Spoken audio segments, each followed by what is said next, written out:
Don Bosco Pictures представляє. Шановний біскуп Олександр, Ми салезіянська молодь.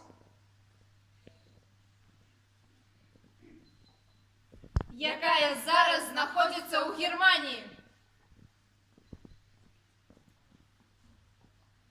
Віншуємо вас з днем народження! У свято перемінення Пана жадаємо вам Божого благословення у пастирськім служенні на Могилівщині.